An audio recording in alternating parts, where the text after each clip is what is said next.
Dakar a été choisi depuis 2016 pour abriter cette 9e assemblée du World Movement for Democracy qui doit se passer ici à Dakar du 6 au 9 mai prochain.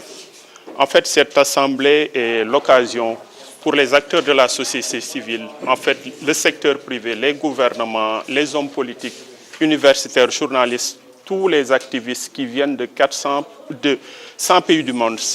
On va recevoir autour de 400 personnes qui viennent de tous les pays du monde pour discuter en fait des défis qui se posent à la démocratie dans les différents pays du monde.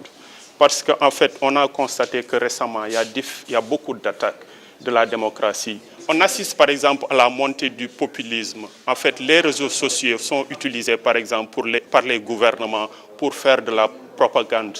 En fait, il y a la kleptocratie, c'est-à-dire l'utilisation de l'argent issu de la corruption en fait, par les gouvernements pour se maintenir au pouvoir ou pour arriver au pouvoir. En fait, c'est là beaucoup de thèmes qui seront débattus lors de cette assemblée qui va se passer à Dakar. Et je voulais un peu insister sur le choix de Dakar. Pourquoi le Sénégal a été choisi? En fait, on a constaté que le Sénégal est une assez vieille démocratie où les avancées démocratiques notables en fait, se produisent depuis les années 80.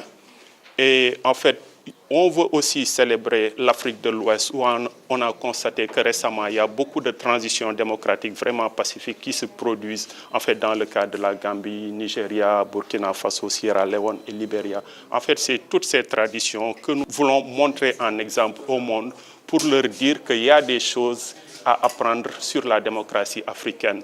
Et aussi, célébrer en fait le leadership de la CEDEAO dans le dénouement de beaucoup de crises post-électorales en Afrique.